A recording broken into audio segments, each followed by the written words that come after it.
Good morning and welcome to BOTB HQ in Parsons Green, South West London. My name is Christian Williams, the presenter here at BOTB. And we're here this morning to judge the latest Dream Car competition, which ran from the 31st of August to the 6th of September 2020. And just before I hand over to Alex, our lawyer this morning, once again, massive congratulations to last week's winner of the Dream Car competition, Stuart McFarlane, winning that incredible Audi RS6. I'm now going to pass over to Alex Brooks from Onside Law, who will oversee the proceedings this morning. My name's Alex Brooks from Onside Law, and I'll be overseeing the judging this morning. Firstly, I can confirm that the competition data has already been sent to the auditors, Wilkins Kennedy. I would now like today's judges to introduce themselves and, using the secure link provided, mark on the screen where they think the centre of the ball should be. Then, at the end, each judge will justify their position, and the group will then come to a panel decision. Good morning, my name's Matt Cannon. I'm a senior county referee and footballer, and I played yesterday. Hi, my name is Kieran Fitzgibbon. I've played football for more than 30 years and am now a senior county referee. Good morning, my name's Andy Braithwaite. I'm a football referee, mentor and licensed observer.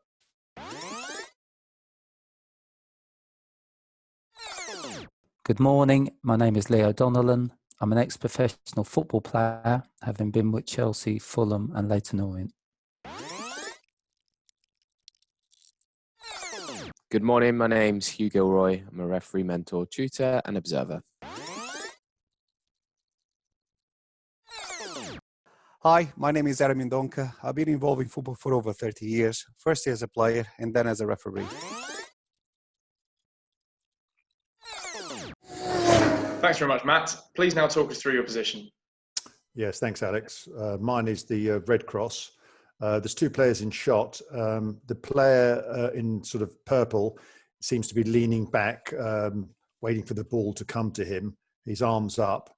And I think the player in white to the right on the picture, he's got his arm up, and I think he's trying to come in to play the ball. There is a bit of grass on the in front of the player, the purple player's face. So whether the ball's bounced up or whether the ball's been played, I'm not 100% sure. But they've got four very good eyes. I believe the ball's in front of the player in purple, and I've cross-referenced those eyes, and I've put the centre of the ball where my red cross is. Okay, thank you. Thanks, Kieran. Could you please now talk us through your position? Yes, thanks, Alex. We've got the two players in shot. I think the player in maroon is expecting the ball to come into him. He looks like he's facing the ball. He's leaning backwards, but his head and his eye line are looking in front. So I don't think he's going to head the ball. So I think the ball's going to come in at chest height or at his thighs, but we can't tell because we can't see the rest of his body. I think the player in white is trying to get across the player in maroon, and he's trying to intercept the ball or get to the ball first, but I don't think he's necessarily going to make it. I think the ball is in front of the players, in both the players, but I've placed my cross based upon the eye lines of the two players, and that's where I placed my cross, where the green cross is.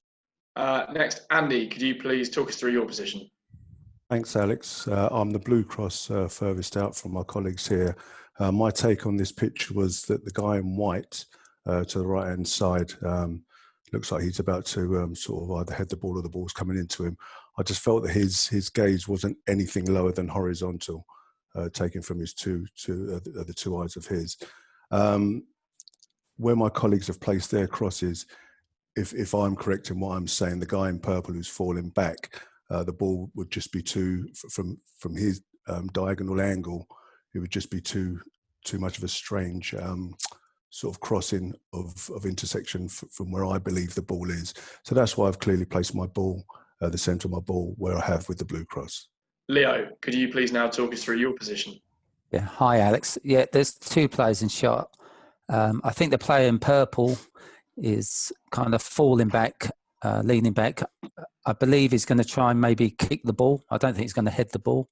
I think the ball's in front of him. I think the player to his right, the player in white, I think he's going to try and come across and intercept the ball and get to the ball. I think if you look at the player in white, you get a good eye line, obviously with his eyesight, and the player in purple's the same. So I think with both their eye lines and their body shapes, that's why I put my cross where I did. Thanks very much. Hugh, could you please now talk us through your position? Yeah, thanks, Alex. Mine's the grey cross. For me, as the guys have said, two players' eye lines that we can see clearly. For me, particularly looking at the player in green and whites, his right eye. I just felt that was looking down more than horizontal and more than his left eye. For me, I think the red player looked like he was leaning back potentially to play it kind of acrobatically, but from the player in red or maroon's eye line, I felt he was looking to his left, but obviously the ball's in the foreground still. And then where both of their eye lines met, that's where I place the centre of the ball as my grey cross. Thanks. And finally, Ari, could you please talk us through your position? Thanks, Alex. I felt that the player in white as well. I think he's coming through the air, so he jumped for the ball. He miscalculated completely, and while descending, we can see that his hair is completely up. While descending from the jump, he's already tracking where the ball just passed through him, where the ball is going, the trajectory of it. And then we have the player in maroon. He's completely leaning back, and he's looking as well at the ball. And we don't see his legs, but I'm positive that one of his legs is already up, and he's preparing like an acrobatic kick to the ball. So I cross-referenced with both eye lines and decided the center of the ball should be where I place my cross. Judges, please now come to a final panel decision.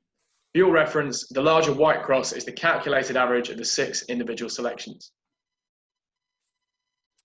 Okay, gents, let's put some lines in.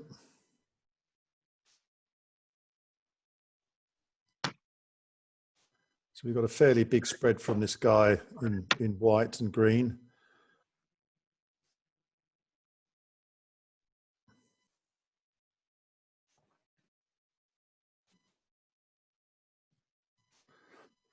Okay.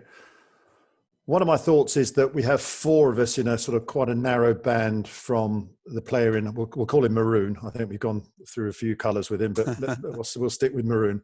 From this player in maroon, we've got 4 of us in a quite a narrow corridor up. And we've obviously got Andy and Hugh a little bit further to the left, but they're in a sort of a close proximity again. I know Andy was saying that this player was looking horizontal. I'm with Hugh on this. I think he's looking not horizontal and down, not as far. And I'm in the middle of it all, but I don't think that the blue player, the blue cross isn't low enough. But Andy, I mean, talk us through your thoughts again. Obviously, the ball's in the foreground, so Yep. Although it looks a bit further away, it may be closer with the ball in the foreground. Okay. As I said, my opinion is that he's looking reasonably horizontal. Also, as well, his brow, as you can see, it's it's pretty ruffled. So he's basically looking up in through, like to me anyway. He's not looking down. I can see exactly where the rest of you guys are looking at, but if I am taken out, that's not a problem. Obviously, we're going with the majority here. Everybody's down, but again, I wouldn't like to see it any lower than where it is now, personally, because, as I said, I just don't think he's looking that low. Yeah, I mean, if we do take you out, it obviously does drop lower, principally because there's 2, Hugh and Kieran, that are lower. I mean, looking at this player's forehead, I mean, we can't see any white above or below his pupils. So he would be looking sort of directly out. And I don't think he is upright. He's sort of leaning a bit, which is, again, why I thought it was slightly lower. But if we put you back in now and then bring in Hugh, you're the ever so slightly the lowest down here. Yeah, for me, I just felt the player in green and white, his right eye, for me, that one was looking more down, much less horizontal, just from where the pupil was focused. Yeah. And then a little bit from the player in maroon, to me, he did have angle towards his left. I mean, we've all come slightly over to his left. I just felt he was focused in that direction as well. Yeah. Yeah, and Kieran, you're down on the lower trajectory with Hugh.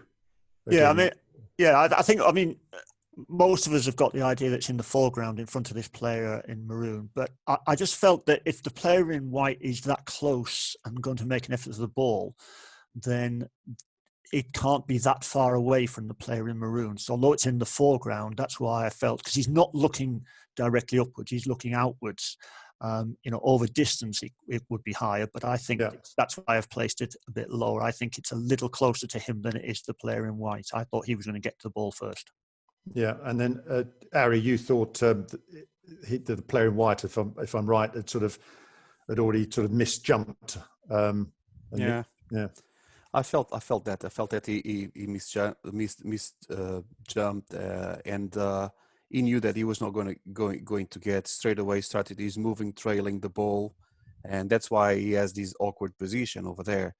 And I felt that the three crosses in the middle are the closest to where I really feel that the ball is. I don't feel that the ball is as high as the blue cross or the two lower, or the green and gray over there.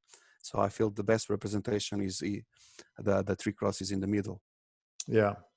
And lastly, Leo, I mean, if I take Andy out, and where it obviously drops slightly lower, but it still encompasses the three of us, but it's closer to the middle group. What do you think?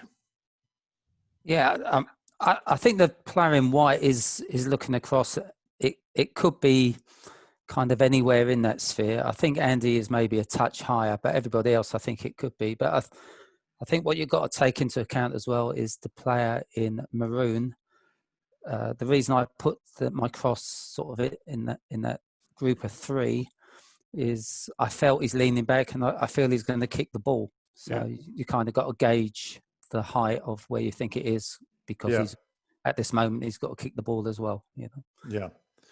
So really, I think it's. I think we need to take a vote on whether Andy would come out, and if we do take him out, because he's sort of further away, we've got two lower. It does drop into this sort of smaller quadrant. And personally, I think the average without Andy is better with the average with Andy. Sorry, Matt, can I just pop in there? I do agree in this case that my blue should come out in regard to the rest of you guys. But I'd just like to add something in there. The guy in the maroon or purple, whatever, to me, his head is turned to his right, and also his gaze is to his right. As I said, that's just a personal opinion. I'm not disputing the rest of you other five guys, whatever. But that also, to me, just swayed it, because I just couldn't feel that the ball would be any closer with the cross section of the guy in white. But as I said, I'm perfectly happy for blue to come out for the purposes of this outcome. Yeah, I mean, if I put another, from what you've just said, another green through the average there, and then remove you, it's still pretty much to his right on that line up. Yeah. A bit closer to the four of us in the middle. So, guys, are we happy to choose the average with Andy's choice removed? Matt, do you mind just removing, just to have a look, the grey cross, just to see how he looks, if you don't mind? It just goes into the narrow band. But I do think Andy had a very valid point to the way he is turned his head.